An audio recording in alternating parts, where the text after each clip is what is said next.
a very dangerous game if the regime change happens in Iran. Well, he is, the Iranian foreign minister report suggests, and he's also confirmed, he's traveling to meet the Britons, the Brits, the French and the Germans. That trifecta is trying to meet and wonder what's going to be conveyed at that point. This meeting is scheduled for...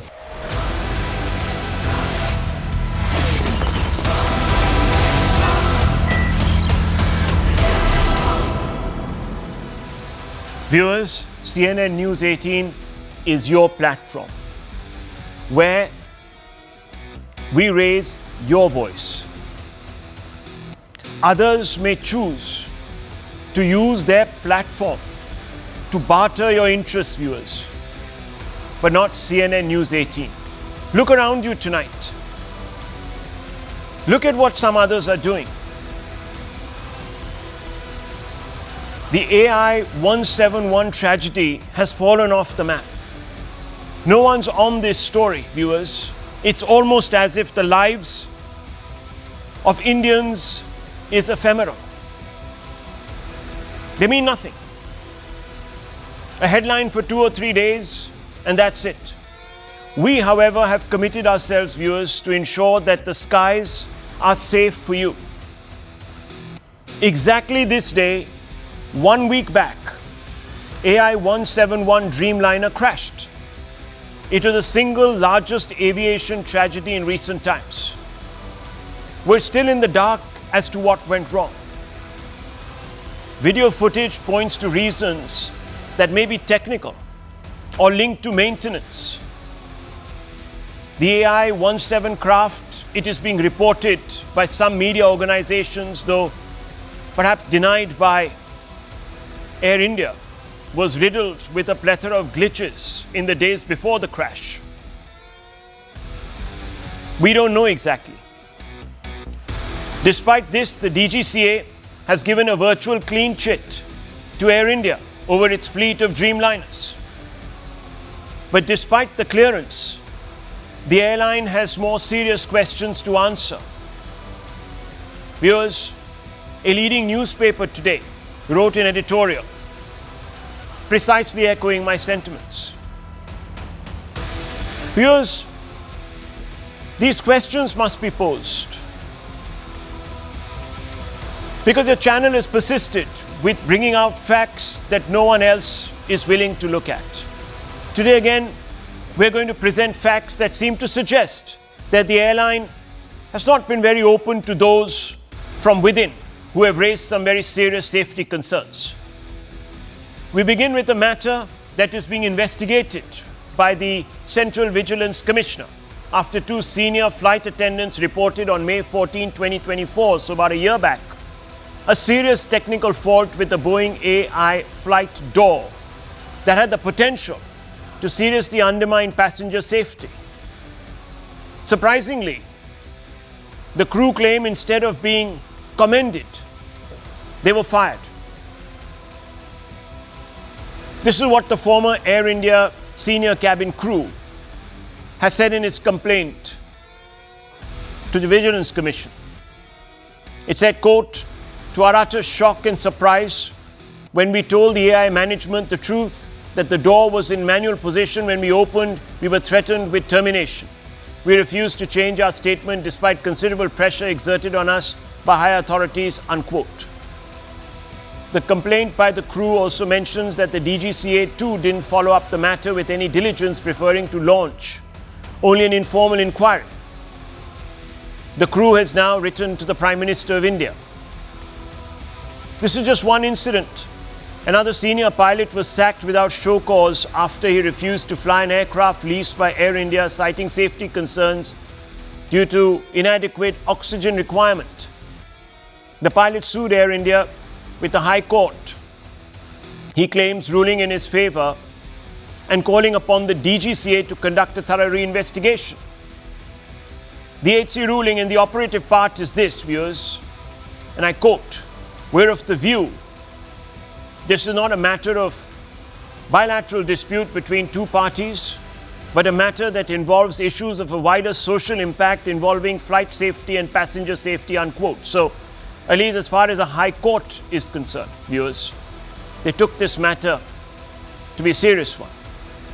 There is the case of another ex-AI pilot who had written to Chairman Air India, Chandrasekharan, is flagging serious lacunae in training imparted to pilots. The pilot claims he was fired without show cause. Here's an excerpt from his letter. He says, and I quote, I also brought to the attention of the senior executives with substantial proof corrupt practices in the evaluation of pilots in the annual technical refresher course for pilots. Please find attached screenshots. The in-charge training is the ringleader, as can be seen in the screenshots. Instead of taking action, your management has chosen to reward him with a senior position. The crew scheduling department is riddled with corruption, with some staff members accepting bribes to roster pilots on lucrative and comfortable flights, unquote. Now, viewers, we sent a questionnaire to Air India seeking their responses. And just about a few moments ago, we got a response, viewers, to each one of these issues. So on the first issue, viewers, concerning the senior flight attendants who talked about the faulty door, Air India has said, and I quote, the said crew members were terminated for their misconduct and behavior and continuing to falsify critical information during the course of an investigation. The said investigation was launched after an emergency slide was activated while opening the aircraft door post-landing. The two former employees were given multiple fair opportunities to reconsider their statements, which may have been given inadvertently as revealed in the investigations undertaken. It was clear in the investigation that the slide door could not have been activated unless the door was disarmed manual mode. This was corroborated by relevant data, images, and video evidence, as well as third-party experts. It is regrettable that the former cabin crew members are using the tragedy of the AI-171 to further repeat their falsehood, which has been clearly established in our investigation. And then goes on to say Air India is committed to ensuring that there is total adherence to the safety protocols and standard practices. On the second issue, viewers, of the High Court ruling, Air India has come out and stated the concerned individual has been raising alarms with limited basis even before privatization of Air India. This particular matter in question is multidimensional and has already been examined by Air India and external experts. It is entirely incorrect to say that the captain won the case in the Bombay High Court. In fact, the High Court emphasized that they were not expressing a view on the merits of the matter one way or another, and owing to its technical nature, referred the question to the DGCA. The DGCA, in turn, considered the matter and found that there had been no wrongdoing on Air India's part, as alleged by the captain before the court. The captain repeatedly refused to comply with legitimate company requests and was accordingly terminated from service. We rush to reiterate that the safety of our passengers and crew is the foremost priority, and there is no compromise on the same. And on the third issue, viewers, the Air India says we unequivocally deny any conscious wrongdoing or oversight as alleged by a disgruntled former employee whose services were terminated in 2023 following misconduct. The individual has explicitly stated an interest in being re-employed by Air India and has been threatening to release this material unless the demand is acceded to. He has used the tragedy of AI-171 to further press for re-employment. Air India will not submit to such threats. Since prior to the takeover of Air India by Tata, the individual has been raising issues at various forums and has continued the same since privatization and his termination. These have been examined on merits by the appropriate governance authority as well as being disclosed to the Air India Board Audit Committee. So viewers, these are some of the statements that have come from the Air India to set the record straight. Viewers, we also have news, of course. Reuters has been reporting this, that there were certain other discrepancies that have been noted on the Air India run Airbus. And here is what Reuters has reported. India's aviation regulator has warned Air India for breaching safety rules after 3 of its Airbus planes flew despite overdue checks on emergency equipment and for being slow to address the issue. So this is, according to Reuters, the DGCA pulling up Air India. Now viewers, I don't know. I don't want to get into the specifics. Is there a culture or preferring secrecy over safety, I don't know. Air India says what it has said, you heard it. These pilots, captains, the crew will stick to their guns. We've also heard that the DGCA has called upon Air India to move some of their aircrafts off the roster, especially their wide-bodied aircrafts. And this matter has also been taken up at the highest levels. In fact, Air India has issued a press release talking about this issue. And it says, furtherance to press statement released yesterday, 18 June 2025, which announced a temporary reduction in services operated by Boeing 787 and 777 aircraft. We wish to provide details on the flight affected. These reductions will be effective from 21st June 2025, which is in 2 days, and until at least 15 July 2025. The reductions arise from the decision to voluntarily undertake enhanced pre-flight safety checks as well as accommodate additional flight durations arising from airspace closures in the Middle East. The objective is to restore schedule stability and minimizing last-minute inconvenience to passengers.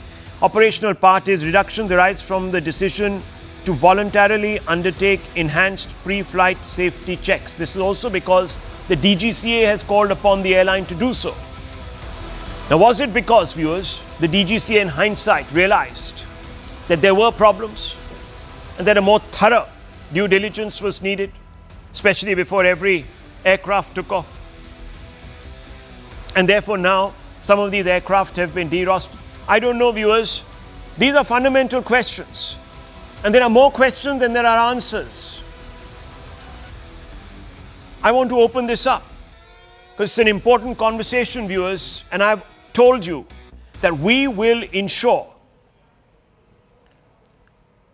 that those stakeholders who run aviation, whether it's the DGCA or the airlines, clear up this mess so that no Indian life has to be lost again.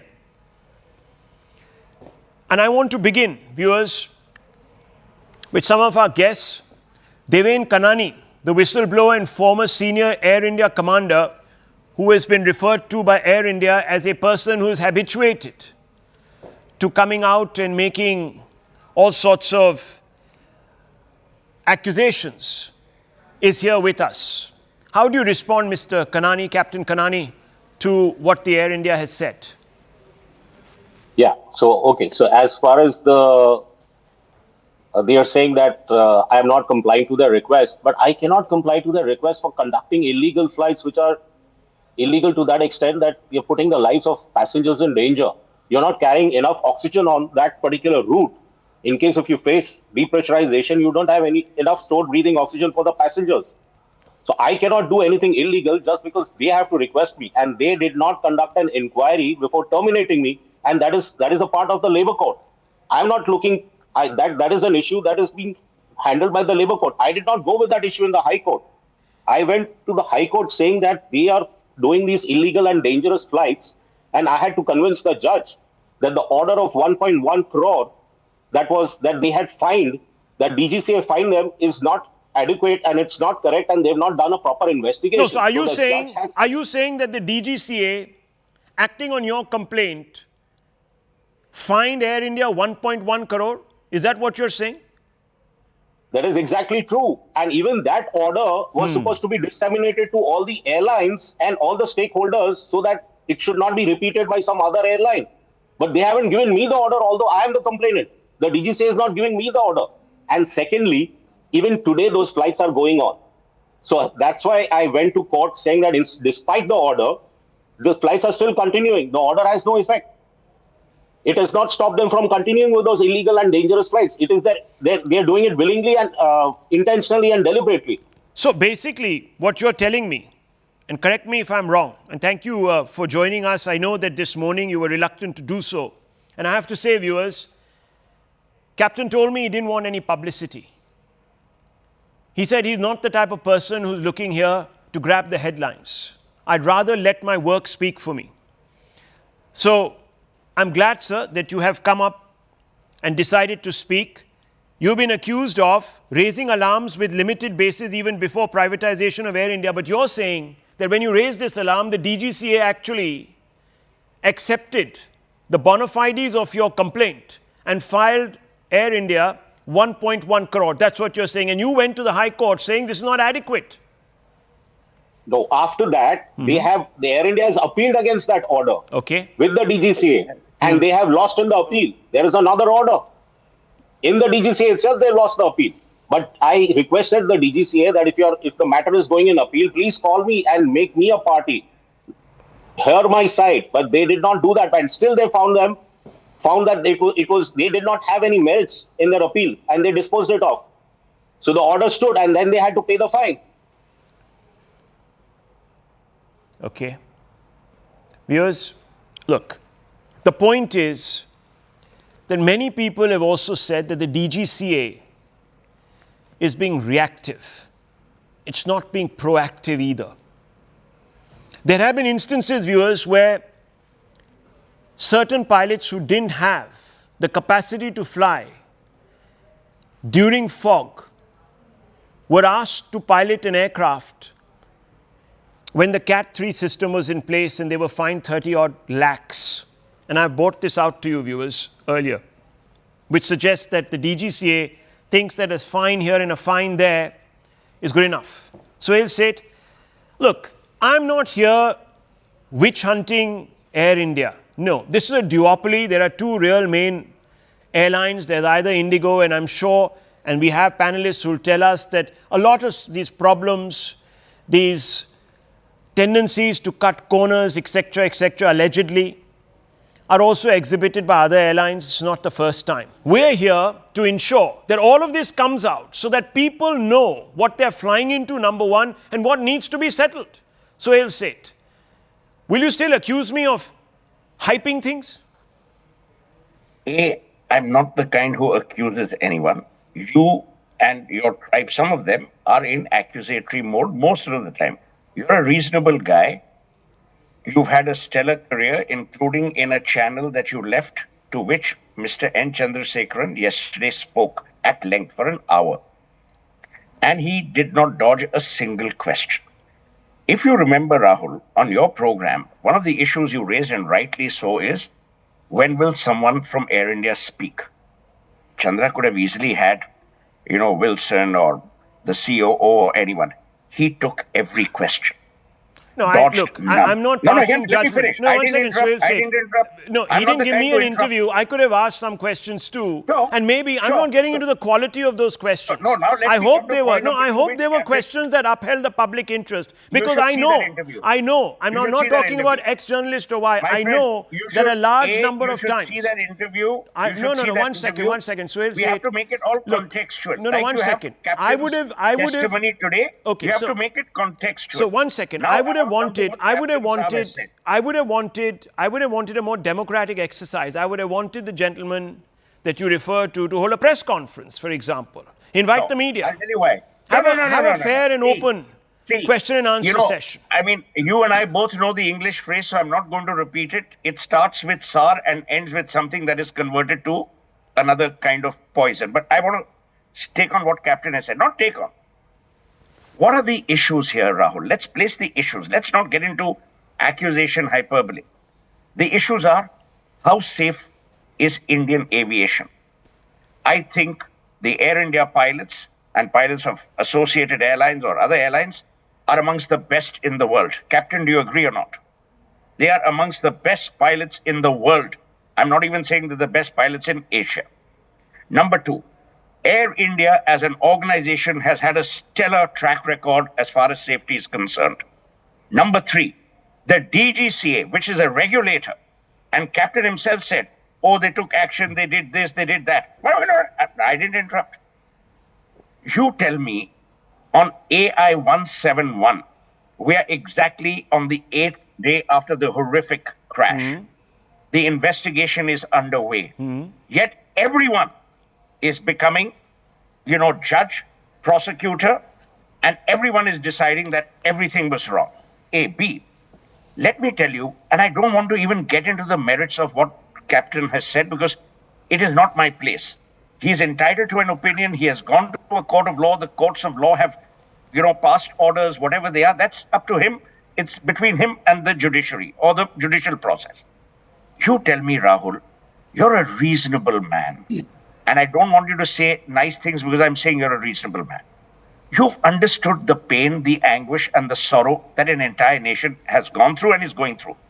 The staff, his ex-colleagues, his ex-colleagues, everyone continues to serve the airline and the passengers and the stakeholders with diligence, with care, and with compassion. For God's sake, don't throw the baby with the bathwater. Now you are finding fault with DGCA, you're finding fault with Bombay High Court, you're finding fault with an airline, you're finding fault with the government, you're finding fault with everyone.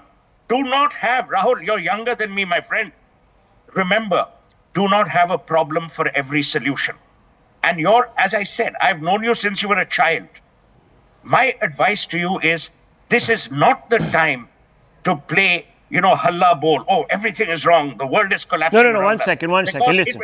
No, it's fine. It's fine. Look. No, that's fine. That's all fine. When elder people speak, they must be allowed to speak. Even Anand allows me to speak. So point I'm making is, this is a serious issue. Let's not minimize it. Let's not bring up everything to the fore. Now, last point. You asked Air India for answers, correct? You sent them a questionnaire. Did they dodge? They replied to you. You tell me, and you are well versed with how the media works and how corporates work. Half the corporates would have not replied to you. They would have issued a no comment or denial or something like that. They responded to you. That is the DNA of the House of Tata qua Air India. Okay, let's cut them some slack, my friend. It's great. You have been a confidant. No. The last person who said that. Look, I'll tell you where this phrase comes from. Overtake and override TRPs. No, okay. Reasonable man. This phrase, viewers, was used by George Bernard Shaw in his play The Pygmalion. Absolutely. And it was used in the context of a man who basically was not reasonable at all. But which is why he kept saying reasonable. And the point is, the Pygmalion. The play was just Pygmalion. Yes, it was Pygmalion. So viewers, let me be very, very clear here. It is not unreasonable to ask questions when a major tragedy has occurred. Because viewers, that's the time when you get into the nitty-gritty. The Indian media has the attention span of a gnat, not even a fly, a gnat, viewers. And I can tell you that everyone is waiting, including those chaps who spun this theory about the pilot being responsible, to find a scapegoat, pin it on them, and get away from this. Who did it, Rahul? One of your colleagues. No, 1 second. Who did it? One second. And wasn't he proven wrong? Wasn't he proven wrong? So, I'm glad, because you see, I'm glad that you, I'm glad that you are now recognizing that there are colleagues and there are colleagues. No, 1 second. Look, 1 second. Let's not get into this. You see, there are colleagues and there are colleagues, and therefore, viewers, I've said that I won't judge the quality of the questions that were put to Mr. Chandrasekharan. Because it's very easy, viewers, to insinuate that a platform was given to allow somebody to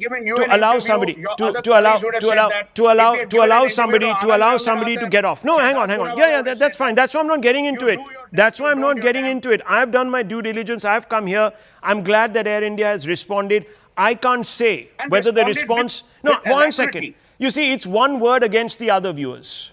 So, great that Air India has responded. We've carried it like a very responsible channel, reasonable channel. Which I'm proud of. Which you're proud of. I'm proud of what you've done. Now, viewers, I want to bring in... You see, as I said, this is not just about one airline. And I want to bring in Yashwant Shenoy, an advocate, who has been at the forefront of litigation. And Dr. Ranganathan will bring in the consumer angle here. And I know that he will be upright also. So Yashwant Shenoy, what do you make of the systemic issues? Can we take the DGCA at face value every time it makes a ruling? Is it doing a great job? What about the BCA says? What about the airport authorities of this country? Is aviation really in the proper hands? Rahul, let me put it upfront right here. AI 171 is a story or a chapter that I have closed in my book. I'm done with it. Why I am here is to tell you what can we all do together to avoid the next AI 171.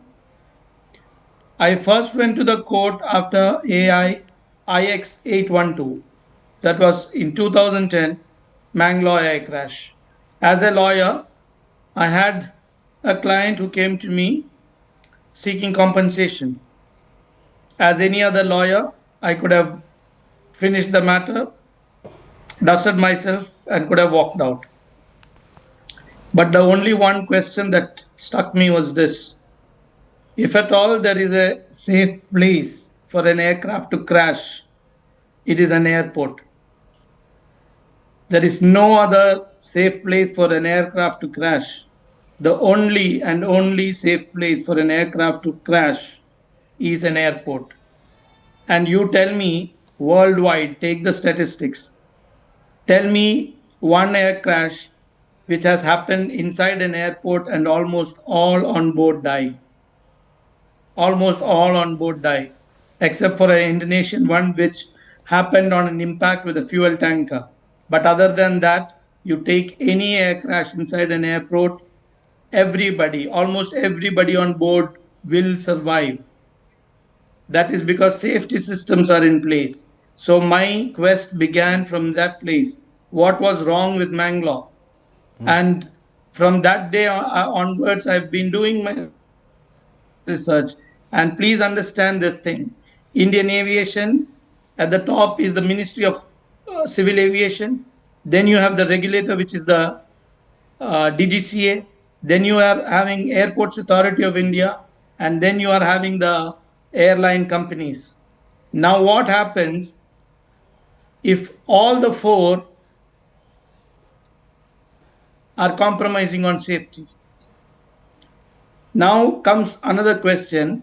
Am I blaming anybody? The problem here is you don't have to blame anybody here, because please tell me what is the expertise, let us say the Director General of Civil Aviation have in this country. He is an IAS officer. You tell him about an aircraft part, he will wonder where it is.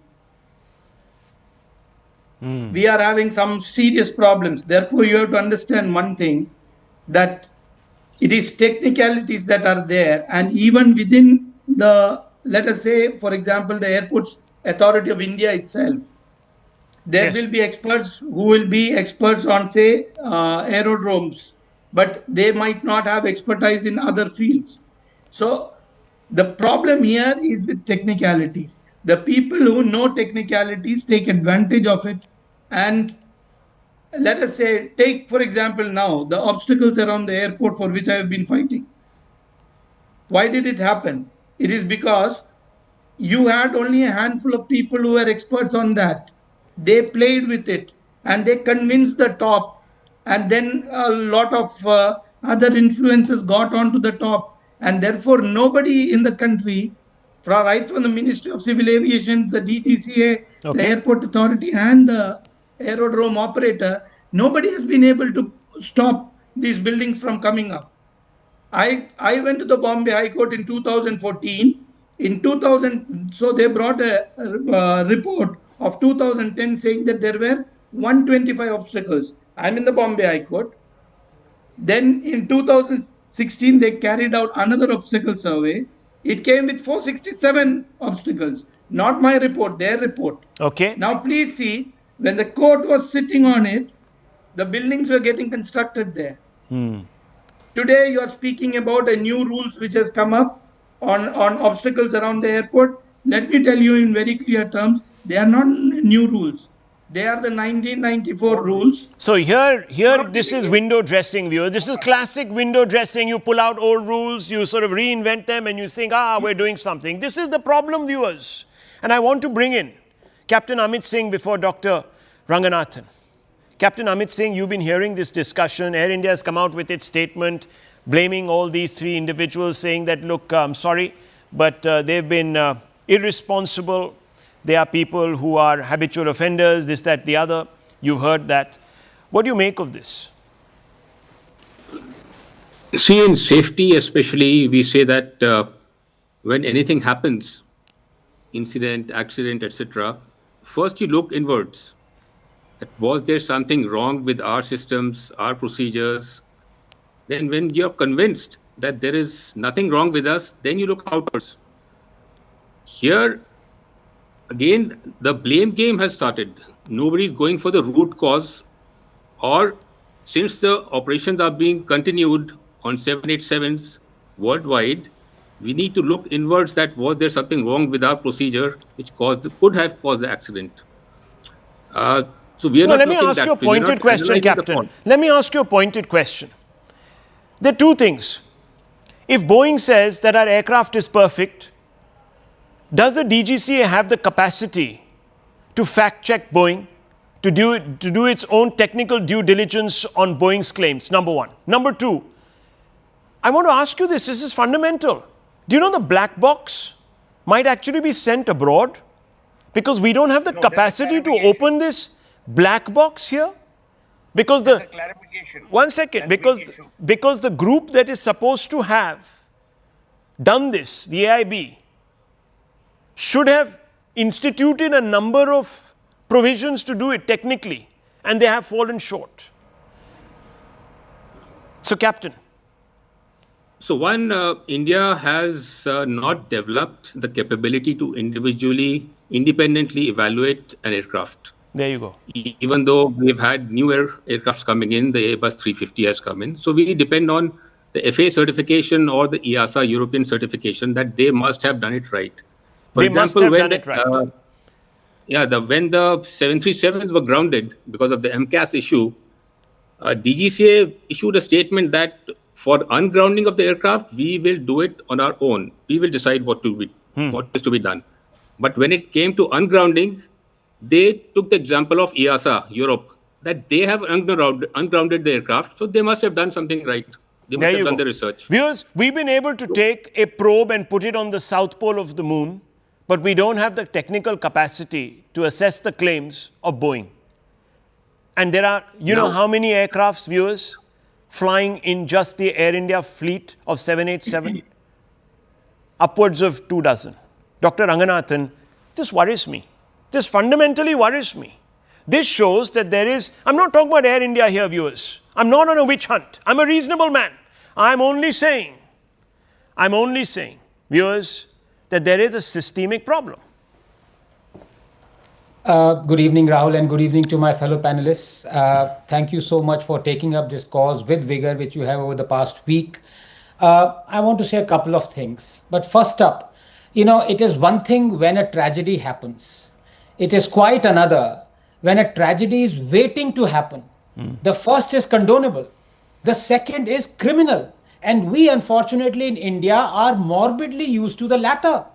Week upon week, year upon year, decade upon decade, because no one ever is held accountable. I want to briefly talk of two issues out here. Number one, I'm shocked as you are to learn from Times of India that the black box of the ill-fated Air India flight 171 is being taken to the USA, the headquarters of Boeing that made the plane for processing. Because believe it or not, we apparently don't have the expertise to process a damaged black box. Can you believe it? A Boeing crash black box is being taken to the country of Boeing. If ever there was a conflict of interest, fine. If we don't have the expertise, why couldn't we have selected a nation other than the nation that has Boeing HQ to investigate this black box? B, we can fly to the moon and Mars but can't process a black box. Number two, take the recent tragic incident of the Char Dham helicopter crash that took the lives of 7 people, including the pilot who was a brave ex-serviceman. Let me give you just the facts. There is no air traffic control. There is no radar coverage. There is no real-time weather monitoring at Kedarnath and many other Char Dham destinations. And yet, we have helicopters flying up to 300 to 400 sorties a day. This is suicide by another name, Rahul. Even kamikaze weren't flying this blind. The pilots are on record saying this is one of the most perilous air corridors that India has, even Asia. So this was not a tragedy, Rahul. This was a tragedy that was waiting to happen. And who has been held accountable? No one. Has the DGCA head resigned? Has he given an explanation? Has the Supreme Court taken suo motu cognizance of the countless lives that are put in peril because of what can only be described as criminal negligence? No. Can you imagine no radar coverage? Can you imagine no air traffic control to guide the air traffic? I mean, the macabre irony of wanting to be near God and these choppers literally taking you there. The AAIB or Air Accident Investigation Bureau noted after a fatal crash 3 years ago, same place, to complete absence of centralized flight coordination. Can you imagine? The flights are managed by operator level communication without any regulatory oversight. The last month and a half alone, the Kedarnath route has had 3 emergency landings and 2 crashes. The state might call this heli yatra, which they do, but it has become hell yatra. The government is busy making money from pilgrims as well as from private helicopter operators. Safety be damned. And who is left to pick up the pieces? Just 10 seconds, Rahul. Yeah. Women like Miss Ramjeet Singh, wife of the brave Captain Anil Singh, who died in a fatal crash at Kedarnath 3 years ago. The pilots keep flying blind and keep dying, she cries, to no avail. Rahul, time has come for the Supreme Court to step in immediately and take cognizance of this criminal negligence, and for the Parliament to pass a bill making DGCA fully independent and autonomous like the CAG, unlike what is now. Until this is done, this would be just one of countless tragedies waiting to happen. You know, the greater tragedy is what Dr. Ranganathan ends on. Let's hope that the Supreme Court can come in. Viewers, the Supreme Court should only be interpreting the law. It should not be doing the job of the government. And you tell me, viewers, who from the government has come forth and said, I am responsible? The last time an aviation minister quit, viewers, I'll have to dust the files to tell you. It was Madhav Rao Scindia, the late Madhav Rao Scindia. And do you know when that was? 1 minute. Ram Mohan Naidu visited the accident spot within 3 hours of the accident. A, B. Okay. I think today, for once, you've had a reasonable discussion. I don't want to pun on the word reasonable. I'll tell you why. Every one of the panelists has offered a solution. Good. Rather than being for blood. No, I haven't finished. And finally, this is the way we need to have discussions. Yes. Where but rather the than tragedy is abusing, casting aspersions. No one is doing that. come with The solutions. tragedy is That's what intelligent people do. Yeah, but Rabble Suhail said- rousers create an environment of hatred and no, abuse. that's why the viewer keeps coming back to CNN News 18 and this show, and that's why it's that called the is hard your facts. marketing That's pitch, what but it's I'm called. saying you'll That have is done why a it's great called the job. hard facts. Now, 1 minute. You've done Yes. a good job today. No, thank you, Captain. proud. Thank you, sir. Thank you. I'll put that down in my report card. Yes, Captain. So the second part of the question was about the black box. Yeah. So if the information is correct that it is being sent to the US Yeah. and it is damaged, so it is quite surprising because a black box has the capability to withstand 3,200 Gs for 0.65 seconds, 1,100 degrees for 1 hour. And that was housed in the tail of the aircraft. It did not enter any fire. It did not sustain so much Gs. How did it get damaged? So it was a worldwide problem. Let's not go there One should because be that's in the concerned about realm it. of reportage, speculation. We don't know if it's damaged or not. But the fact that it's going abroad and it can't be deciphered here is more worrying. Anyhow. Issued a clarification that it's not going abroad. Okay. They have issued a clarification. Oh, no, I'm sorry. You know, I know where that thing has come from. That's also, look, let's see. Let's see what happens. Government has issued a Let's clarification. see what Who want to happens. trust now? Let's see. But they don't have I don't know, because they've admitted that they don't have the expertise. So what are they going to do? Fine, they'll The send it to a government has third said- country? Okay, government anyhow. has said, some media reports said it, but we do have the capability. That's what the Okay, government is saying. Now, who should we trust? Let's see, because the last 2 viewers have gone abroad and we've never heard anything about them after that. Anyhow, I'll leave it at this. Viewers, as we speak, the DGCA had issued guidelines. I don't know if you know this, after the Kozhikode crash. None of them have been, even now. Just go back and check. How many of them have been implemented, viewers? And who is ensuring that they will be implemented? That's the problem. Accountability is missing. We need to fix it. That's the solution if we are looking forward. I move on, viewers, because we have another important story to discuss also. And this may not have the same connect with the viewer emotionally, but it is one of national importance. Viewers, the hypocrisy of the India alliance tonight deserves a prime time dismantling. These self-styled secularists are baying for the Modi government's blood. Why? Because we didn't condemn Israel and, viewers, unconditionally back Iran. Pinarayi Vijayan on the 14th of June says the entire international community must speak out to end the reckless and unlawful aggression of Israel against Iran, backed by the complicit support of the imperialist power bloc led by the United States. Israel continues its brazen and belligerent assault across West Asia, unquote. Jairam Ramesh, Congress spokesperson, says Israel can attack Iran, but that Iran should exercise restraint and not climb the escalatory ladder. Have we been reduced to being an abject apologist for Israel? We cannot, he means the Modi government, we cannot even condemn Israel's attacks on the targeted assassinations in Iran, unquote. Even Pakistan, yes, Pakistan has quietly dumped Tehran and the so-called Muslim Ummah to cozy up to America, viewers.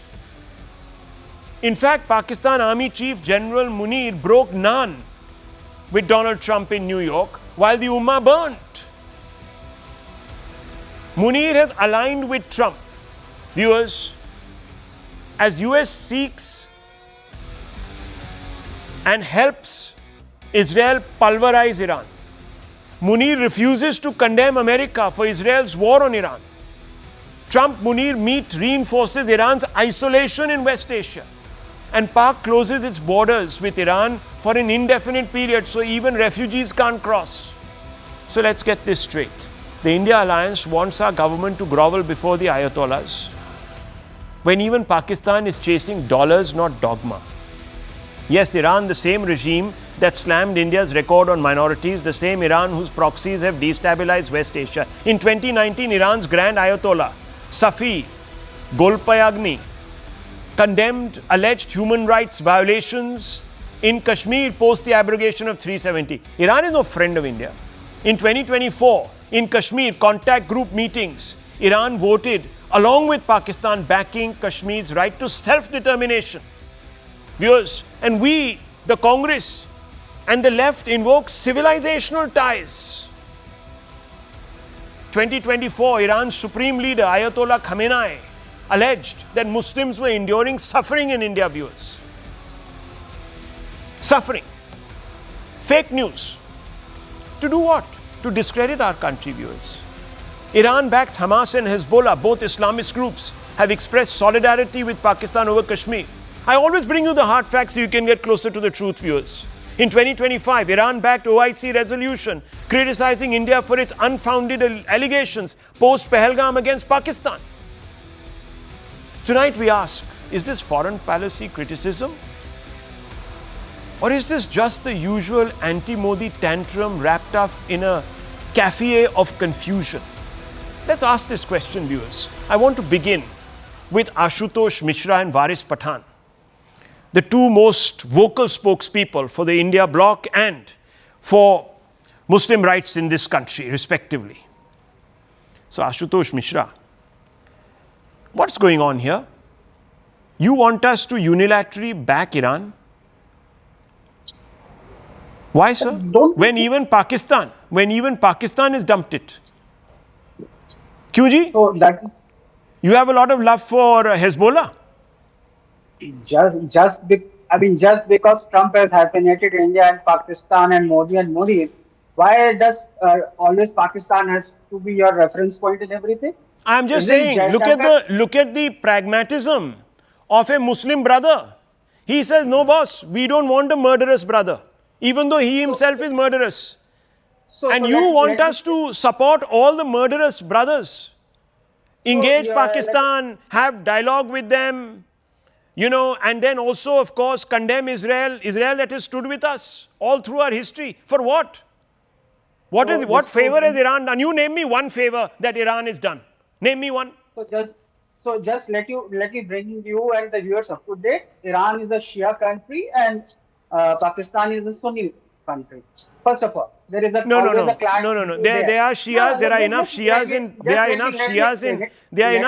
in Pakistan. Excuse me, sir. And Iran. No. One second. Iran also supports a large number of Sunni groups. Do you even know this? and Pakistan benefits if Iran grows weaker. We will miss that connection, the port that we are trying to build at Chabahar, where India has invested a lot of money. Iran gives us access to Afghanistan. By weakening Iran and strengthening Pakistan. Sir, we have had diplomatic ties now under this government with Israel for a while. It doesn't mean that Iran has given us the kick, has it?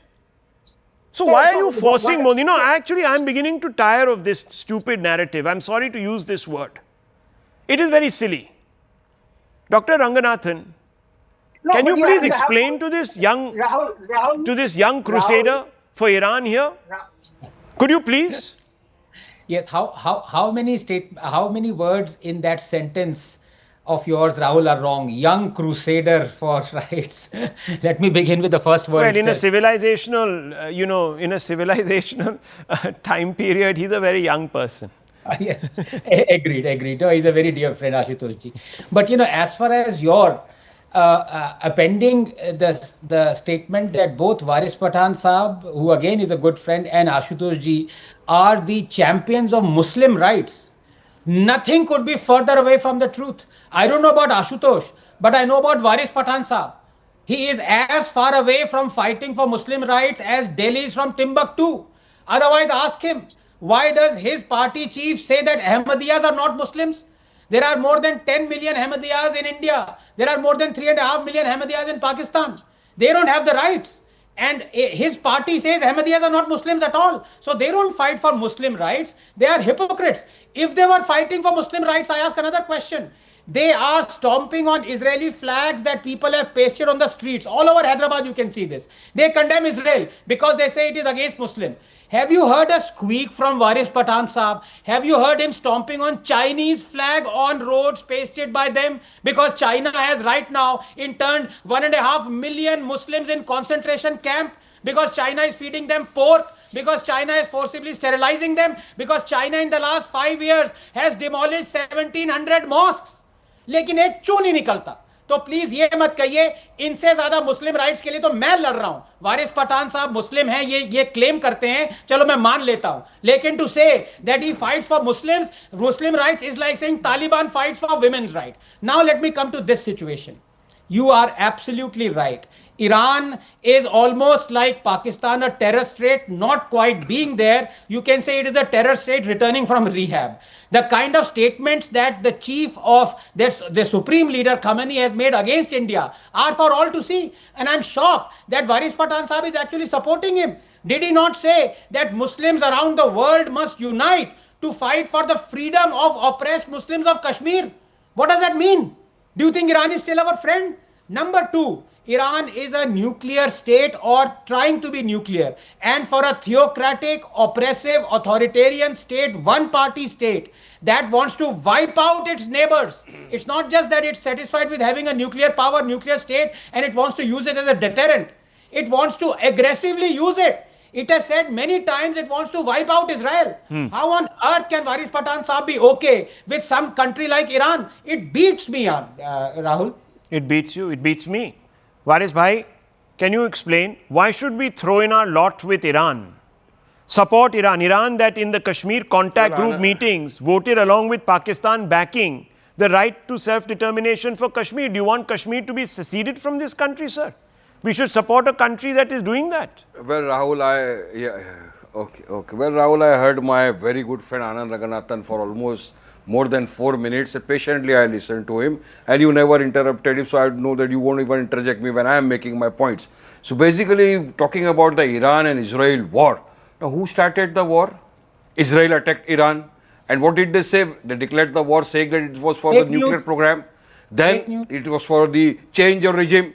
Then assassination of the leaders, and now Israel has again started bombing civilians and journalists like you who were present in the newsroom. He bombed the studio, one of the journalists. She got up again after 15 minutes, she came back. So this is what Israel is. Now you're talking about the other thing. Iran does not have nuke. Israel has a nuke. Iran signed the NPT. Israel doesn't. Iran allowed the IAEA inspectors into the country to have the inspection. Israel did not. So why nobody is asking questions to Israel? And what is Israel doing? What is Netanyahu doing? The butcher of Gaza, he massacred, killed, genocide, mass murderer. 55,000 Palestinians are till now killed by Netanyahu. People were starved, children were starved to death by Netanyahu. Even just today, one of the groups who were waiting to have the aid in Gaza, in Palestine, Netanyahu and Israel, they attacked him. They fired. 59 people have injured. They are recuperating in the hospital. 59 of them have lost their lives. So who is the butcher? Who is a mass murderer? And when we call Netanyahu as the hell of dog, people start screaming, yes, people, why do you call him? He is. We are, Anand, my friend. No, 1 second. What is your point? No, what is your point? 1 second, 1 second. Justice. We talk for minorities. We fought for our Dalit brothers. Our point is simple. Why does nobody questions Israel? Can I ask why you? does nobody question Israel? Dr. Ranganathan wants to ask you, and the BJP national spokesperson wants to come in. Why do you support Israel? Okay, 1 second. Yes. Why do you support Israel then? Okay. If Israel is committing genocide, Sir, why do you just for support the them? record, India has said to both Israel and Iran, knock it off. Israel Stop the war. aggressor, Iran We have is the not. victim. Hello, we have not, in this particular instance, supported any of these two sides. But the Congress and people like you want us to take the side, and you say that you please side with Iran. Who is Iran? What has it done for us? That's the question Side I with asked you. You could humanity. answer that question. What Side with humanity, humanity. sir? Iran that wants Side to with break up humanity. India. India is a Iran that wants to superpower. break up India. India Yes, has Dr. the power. Ranganathan India responded. can talk to America. I want to bring in right after that the BJP national spokesperson. वारिस साहब, आपको देखिए हमारी दोस्ती का वास्ता 3 minute आपको interrupt नहीं किया, आप भी मुझे इंटरप्ट नहीं किया, मैं 30 सेकंड लूंगा. Number 1, as expected, Waris Pathan Saab has labeled me as Islamophobe, bigot, whatever. This is not about Hindu Muslim. And हम एक हैं. अभी ये देखिए जो डेलीगेशन गई है उसमें ओवैसी साहब थे कि नहीं थे? I never spoke about Hindu No, Muslim. no, one second. No, I said Israel attacked Iran. No, so who's the aggressor and who's the victim? That is where I am. Who's the aggressor? No, 1 second. 1 second. I just want to ask a question, if you allow me. Israel is the just aggressor. 1 second. Waris Israel is the Pathan. aggressor, Waris Iran is the Pathan. victim. Waris Pathan. Do you support the Houthis? Yeah. Yes. You support the Houthis. I don't support You any. don't. No, 1 second. Do you support yes or no? See, Do you yes or no? Has Hamas declared terrorist organization by India? Okay. Has Hamas declared terrorist by India? Wow. Has Hamas been now till now? Wow. Declared terrorist by Viewers, now listen to I this. don't support terrorism. Listen to this. Listen to this. I Listen don't to this. justify terrorist activities. Viewers, but here, Israel is the viewers, aggressor, killing innocent people in Palestine. Viewers, 1 committing second. genocide in Viewers, just Palestine, look at the Gaza, elasticity. now Look at the attacking moral Iran. elasticity. Look at the moral elasticity. Tween Sinha. We don't support Tween terrorist Sinha. activities. Don't support terrorism. Houthis don't have anything to do with this country, but they have a lot to do with international terrorism, global terrorism. They attack, they kidnap, they attack ships, Indian ships, they kidnap Indian sailors. No, 1 second. But these people can't call them terrorists. You know why, viewers? Because Iran supports them. And you know why, viewers? They have an ideological connect with Iran because they think they're going to get a few votes. And there is an election that took place today in Kerala. That's why all the Kerala Congress leaders and all the left has been bleating their horns about supporting Iran. Well, you know, Rahul, this is despicable hypocrisy on the show, of course, by Waris Pathan, but generally by Congress Party on the entire issue. As far as India's stand is concerned, we are very clear. Iran is a decent, has been a decent friend for us in the last few years, but Israel is a partner which has always stood by us. And in a kinetic conflict, we don't take a stand. We are on the side of peace. But we are particularly appalled by the attitude of the Congress Party. This is a Congress Party which has gone against the stated position of India on numerous occasions just to demonize Israel. Do you recall that Priyanka Gandhi has used words like genocidal state for Israel? That is not the stated position of the Indian government. Barely 20 days after the terror attack in Israel on 7th October 2023, Khalid Mashal, an ex-Hamas chief, was platformed in Kerala, barely 100 kilometers from Wayanad, which used to then be the constituency of Rahul Gandhi. None of the Congress leaders protested. So we suspect that Congress's support for Palestine in general has always been a support for Hamas. And that is something which we are concerned about. Again, I repeat, In none of the kinetic conflicts, India takes a Palestinian India cause is takes a supported by side. India India's since long. priority is to Mahatma ensure Gandhi the supported safety the of our Palestinian cause. citizens. Atal Bihari Vajpayee supported the Palestinian cause. Okay. Even Dr. as Jerry We support Ranganathan. the Palestinian Action cause. of No, let me Minister supported the clarify. Give me Palestinian 20 cause. seconds. And we stand with the we Palestinian support, cause. India stands with no. Palestine. I Let me don't know why you clarify stand this. with This is One a second. point. This is a very India stands with important Palestine. point. Yes, Let me let me clarify clarify this that over point. here. Okay, Varis We Pathan, 1 minute, let him clarify.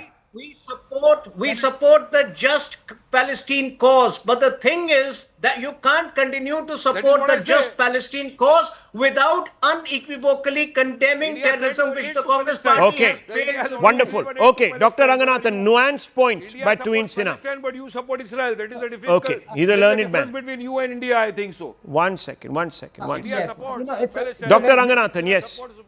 It's a very simple question. I also, like Varis Pathan Saab, support the Palestinian cause. But unlike Varis Pathan, I don't support Hamas.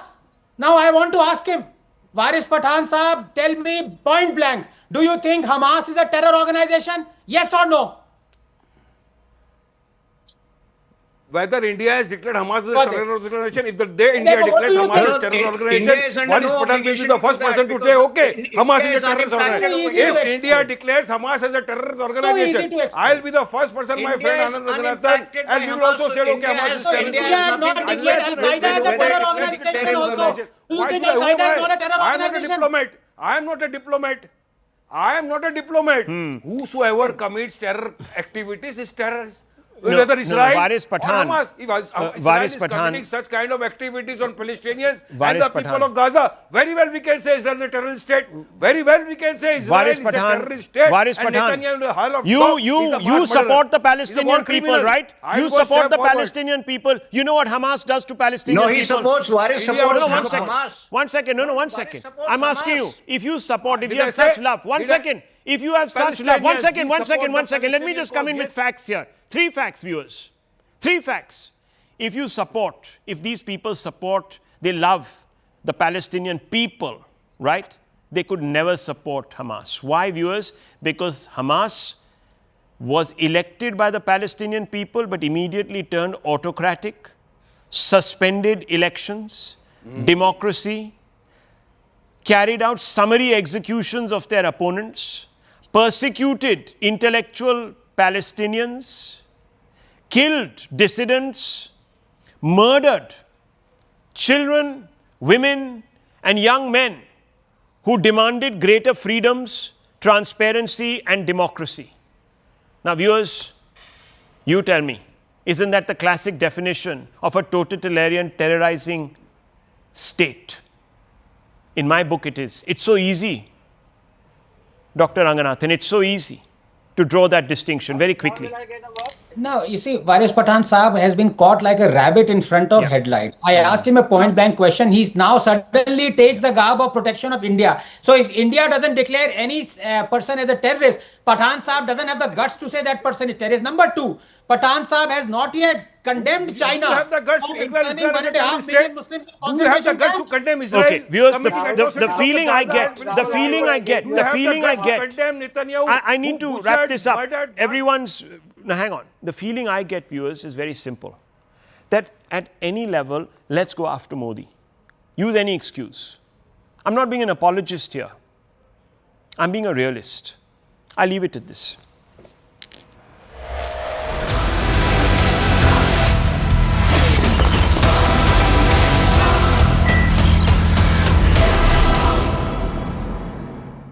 Dangerously cool. This is News 18 Network.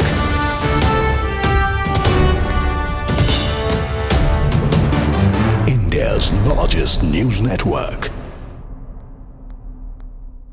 My first question to you, Zak Tanveer, how do you read the situation currently? There are a lot of developments happening. Simultaneously, we'll try and go to it one by one.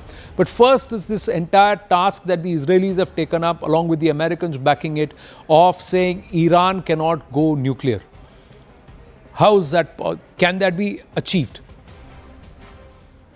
Yeah, when it comes to the topic of the denuclearization of Iran, I think, yes, Israel has been successful in demolishing and destroying a lot of Iranian nuclear sites. But one of them, which is still which is one of the biggest one, is the Fordow nuclear site, and it cannot be achieved without the intervention of United States, because right now Israel does not have the capacity to destroy or demolish the Fordow nuclear site. So for that, obviously, Israel will need the United States GBU 57 for that. When it comes to the regime change, a lot of people are indeed talking about the regime change. They say that the regime change may be possible, but as per my opinion, and when I see a lot of experts talking about it, I don't think that regime change is like the knife through butter, or regime change is that easy, especially in Iran, because Iran, the affiliation with Iran across the world is not just political affiliation. A lot of people have religious affiliation. You have people in India, you have people in Pakistan, you have people in Afghanistan who is loyal to Iran and the supreme leader Ali Khamenei. They're all loyal to Ali Khamenei, and it's not that easy to just replace Khamenei and put someone else. It's not like Libya, Gaddafi. It's not like Saddam Hussein. It's not like any other country. It's a very tough job, especially when Iran has militias all over Lebanon. It has militias in Yemen. It has militias in Syria. So regime change is not a knife through butter job for the United States, but people are talking about it. In fact, I've spoken to some of the Israeli experts, and I've asked them, like, can Reza Pahlavi be the right candidate, the potential candidate who can replace Ali Khamenei? Even the Israelis are speculative about it. They say that no, we don't think so. Reza Pahlavi can be the right candidate to replace Ali Khamenei. They don't have the answer. They don't have the answer, because Ali Khamenei not only controls the politics, he controls from missile industry to the baby products, everything reports to Ali Khamenei, and he controls the Guardian Council. He controls everything in Iran. So from my perspective, what I believe is not easy to change the regime. So, but if Fordow is attacked, Zak, what happens then? If Fordow is, you're saying, let's say the Americans provide the bunker busters, provide the stealth bombers to the Israelis. So it's again in the face of the Israeli military that is operating these. It's not America directly. Let's say Fordow is attacked. What happens then? Because there is enriched uranium there. The Russians and the Chinese have finally gotten active. There has been a long conversation between President Putin and President Xi Jinping. Both Xinhua and Russia today have reported today that they are pushing for a ceasefire. President Putin is saying, I know the Iranians well, I am happy to come as a mediator. Trump has laughed that off. What do you see happening? If Fordow is hit, will the Ayatollah succumb? Will they back off? See, if Fordow is hit, in case, we don't think so. It's that easy, because Trump's policy is MAGA, Make America Great Again. So he's basically reiterating this fact that we majorly focus on the American interest. So he also reiterated that we will not be directly involved in this war. And in fact, the U.S. Administration has said that we have prepared for anything. If Trump orders, then we'll be putting our boots in. But at the same time, if the Fordow is demolished or destroyed, let's accept it. Then there will be the power vacuum in Iran, like we have seen the power vacuum in Syria for the past 20 years. There will be power vacuum there was a power vacuum in Iraq. So the same kind of situation will be in Iran. There will be the rise of extremism, the radical extremist groups. We have the Iranian militias. There will be the rise of the ISIS again. So the whole situation will be completely volatile, and this is what the Saudi Arabia foresees, this is what the UAE foresees. And these countries have been pushing the United States, and in fact, they're trying to involve Russia in it to de-escalate the situation. It's a very dangerous game if the regime change happens in Iran. Well, he is the Iranian foreign minister. Report suggests. Hello, this is Vantage, and I'm Alison Lagrange. Let's get started.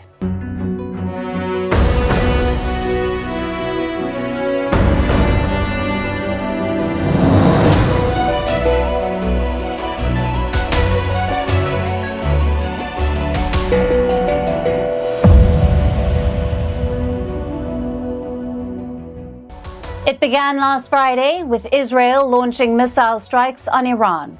We're now on day 7, and the conflict is only escalating. This morning, Iran hit back, targeting a hospital in southern Israel.